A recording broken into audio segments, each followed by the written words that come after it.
কোরআনকে যদি বলা হয় বলো কোরআন বলো বলো তুমি কোন মাসে এসেছো, কোন মাসে এসেছো? কোরআন বলবে শাহরু রমাদানাল্লাযী উনজিলা ফিহিল কোরআন, আমি পবিত্র কোরআন সবে কদরের রাত্রিতে এসেছি। কোরআনকে যদি আবার জিজ্ঞাসা করা হয় বলো গো কোরআন বলো বলো তুমি রাত্রে এসেছিলে না দিনে?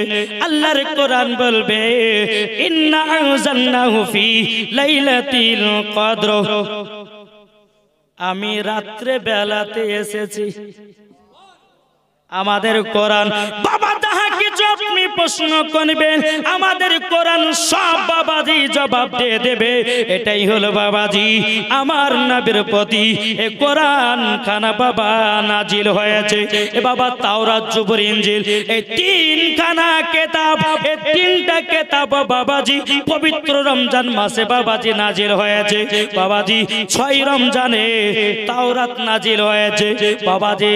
তাওরাত তারপর জবুর ইনজিল বাবাজি এই দুটি কিতাব রমজান মাসের 13টা রমজানে বাবাজি নাজিল হয়েছে। জোরে বলুন না সুবহানাল্লাহ। আর আমাদের কোরআন নাজিল হয়েছে বাবাজি কোথায়? 27 রমজান সবে কদর রাত্রিতে। জোরে বলেন। তাইলে বলুন ওই কোরআনকে আমরা মানতে রাজি আছি না নাই? একটু হাত তুলে বলেন আমরা কোরআনের পক্ষে আছি না নাই? আমরা কোরআনের পক্ষে আছি। জোরে বলেন।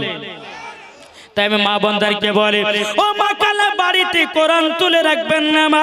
আমার নবী মুস্তাফা বলেছি কেউ যদি সকাল বেলাতে সূরা বাকারা পড়ে বাড়ির ভিতরে আল্লাহর নবী সাল্লাল্লাহু তাআলা আলাইহি সাল্লাম বলতেছে ওই বাড়িতে কোনোদিন বাবাজি শয়তান প্রবেশ করবে না। এখনকার আমার মা বোনেরা এরা বাবা কোরআন পড়তে ভুলে গেছে, এরা বাবা কোরআন পড়ে না, এরা বাবাজি সিরিয়ালে পাগল হয়ে আছে।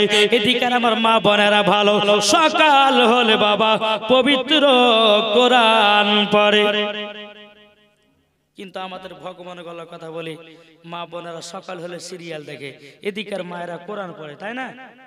এই পড়ে না পড়ে না জি বাবাজি মুসলমান এ সোনা মানিকেরা। তাই মাগো কোরআন শরীফের একটা হরফ যদি পড়া হয় 10 নেকি পাওয়া যাবে, 10টা গুনাহ মাফ হবে, 10টি রহমত বর্ষিত হবে। জোরে বলবেন না? ও মা জননী, মা জননী গো পবিত্র কোরআনটাকে মহব্বত করুন গো মা, মরার পরে জান্নাতি হয়ে যাবে। মাগো মা দেখবেন বাবাজি মহিলারা যারা কোরআন ধরে বাবা, কোরআন শরীফ যারা শিখেছে বাবা, তারা কোনদিন কোরআন পড়ে না। কোরআন কিনে বাবা টাকের উপরে তুলে রেখে দিয়েছে। বাবাজি কবিতার পায়খানা করেছে, ঝুল পড়েছে, ধুলা পড়েছে বাবা, কোরআন পড়ার টাইম নাই। ও মা জননী, মা জননী আমার নবীজি বলতে ওগো আমার উম্মত উম্মতানেরা তোমাদের ঘরটাকে কবরস্থান বানায়ো না, কবরস্থান বানায় নাও। হযরত আবু হুরায়রা রাদিয়াল্লাহু তাআলা আনহু তিনি বলতেছে ওগো নবীজি আমি তো বুঝতে পারলাম না কবরকে বাড়িকে কবর ঘর বানায় নাও। ওগো নবীজি বুঝতে পারলাম না। আমার নবীজি বলতেছে যেই বাড়িতে কোরআন তেলাওয়াত করে না বাবাজি ওই বাড়িটা কবরের ঠিকিন। ও মা জননী সকাল হলে পরে সূরা ইয়াসিন পড়েন, সকাল হলে পরে সূরা মুলুক পড়েন, সকাল হলে পরে মা জননীরা আমল করেন গো মা। মরার পরে মা ফাতেমা রাদিয়াল্লাহু তাআলা আনহার সঙ্গে মরার পরে জান্নাতি জান্নাতি। এটা জোরে হবে না? তাইলে বাবাজি আচ্ছা বলুন তো এই জায়গাতে কারা কারা কোরআন শরীফ পড়তে জানেন? একটু হাত তুলেন তো বাবা। একটা দুটো তিনটা আর নাই জি? মুসলমান ঘরে জন্ম নিয়েছি আমরা, আমাদেরকে কোরআন পড়তে হবে কি হবে না জি? পড়তে হবে। কিন্তু আমরা মুসলমান কোরআন শিক্ষার দিকে নাই, কোরআন পড়তে পারি না। আল্লাহ নবী সাল্লাল্লাহু আলাইহি সাল্লাম বলতেছে যেই বাড়িতে কোরআন তেলাওয়াত করে ওই বাড়িতে আল্লাহর রহমত বর্ষিত হয়। তাহলে বলুন কোরআন পড়বেন না রাখবেন? আপনারা তো কাজে ব্যস্ত থাকেন, তবে আপনারা যদি কাজে খাতিরে না পড়তে পারেন তো একটু নিজের নিজের স্ত্রীকে বলে বিবি রে সকালবেলা একটু কোরআন পড়িস, সূরা ইয়াসিন পড়বি, সূরা মুলুক পড়বি, সূরা আপনার কিনা রহমান পড়বি, দেখবেন ওই বাড়িতে কি কোনো অসুবিধা হবে? ওই বাড়িতে কোনো অসুখ হবে? বাবাজি মুসলমান, এখনকার প্রত্যেকটা মুসলমানদের বাড়ি থেকে বাবা বরকত উঠে গেছে। আর বরকত কেন উঠবে না? কোরআন পড়ে না বাবাজি, বরকত কেমন করে আসবে? ও মা জননী, ও গো মা খালাও, শুনেছেন মা রাতের বেলা গো মা জননী, আপনি যদি কোরআন আমল করেন, আমার নবী করিম সাল্লাল্লাহু তাআলা আলাইহি সাল্লাম বলতেছে মরার পরে জান্নাতি জান্নাতি। তাহলে বাবা আজ থেকে নিয়াত করলেন জীবনে আমরা আর কোরআন পড়া বাদ দিব না, নাকি কি গো? তাই কবি বলতেছে আমাদের প্রভু এক নবীর উম্মত, জীবন বিধান বাণী সেই আল কোরআন। আমাদের প্রভু এক নবীর উম্মত, জীবন বিধান ওই সেই আল কোরআন।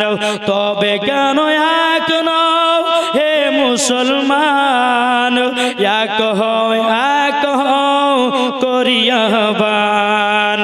তবে কেন এক নও হে মুসলমান, এক হও করিয়াবান।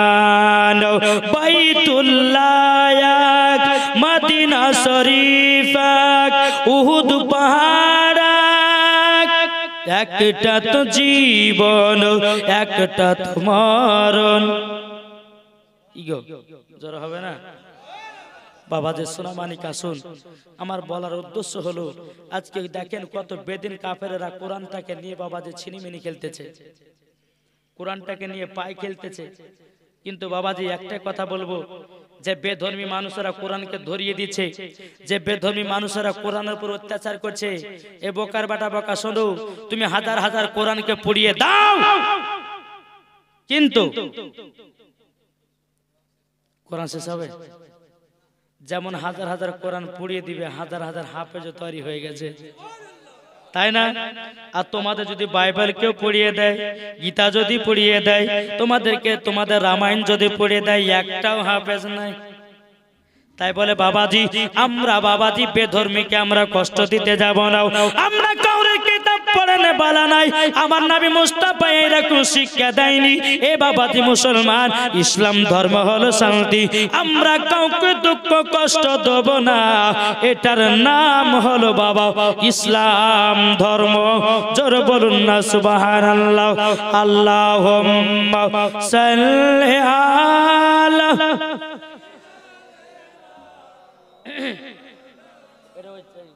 আদা চাগলা পাঁচবা না ওয়ালালে চিনি হবে না, কিন্তু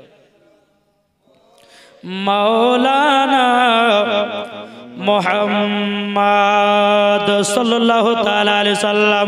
এ বাবাজি মুসলমান ভাইরাও, তাইলে বলুন না, নামাজ পড়বেন, কোরআন পড়বেন, নামাজ পড়বেন, নবীর সুন্নাতকে মানবেন, নামাজ পড়বেন, ভালো কাজ করবেন।